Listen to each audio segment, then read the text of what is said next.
দেশের সরকারি প্রাথমিক বিদ্যালয়ে মুক্তিযোদ্ধা কোটায় নিয়োগ পেয়ে কর্মরত শিক্ষকদের তালিকা করার উদ্যোগ নিয়েছে প্রাথমিক শিক্ষা অধিদপ্তর। গতকাল রবিবার অধিদপ্তরের যুগ্ম সচিব মোহাম্মদ লুৎফুর রহমানের সই করা জরুরি চিঠিতে এই তথ্য জানাতে নির্দেশনা দেওয়া হয়েছে। দেশের সব জেলা প্রাথমিক শিক্ষা কর্মকর্তাকে এই চিঠি পাঠানো হয়েছে।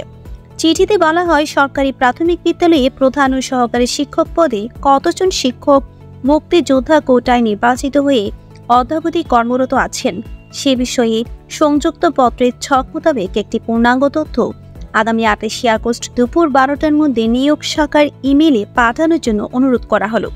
ইমেল ঠিকানাটি হল ad.recruitdpe@yahoo.com।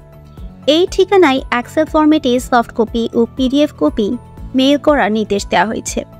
এর আগে মুক্তিযুদ্ধ বিষয়ক মন্ত্রণালয় থেকে সরকারি চাকরিতে তৃতীয় ও চতুর্থ শ্রেণীতে পদের এখনও পর্যন্ত মুক্তিযোদ্ধা কোটায় নিয়োগ পাওয়া কর্মচারীদের পূর্ণাঙ্গ তথ্য জানতে চেয়েছে।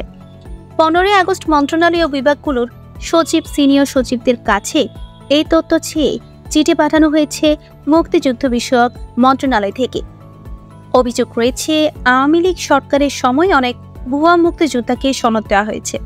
সেই সনদ দিয়ে অনেকে চাকরি নিয়েছেন। অন্তর্বর্তী সরকার এই বিষয়টি খতিয়ে দেখার পদক্ষেপ নিয়েছে। অন্তর্বর্তী সরকারের মুক্তিযুদ্ধ বিষয়ক মন্ত্রণালয়ের উপদেষ্টা ফারুক আজম বলেছেন, যারা ভুয়া সার্টিফিকেট দিয়ে ক্ষমতা দেখিয়ে কোটা সুবিধা নিয়ে চাকরি পেয়েছে তাদের বের করে চাকরি বাতিল করা হবে। একই সঙ্গে সব ভুয়া মুক্তিযোদ্ধাদের তালিকাও করবে সরকার।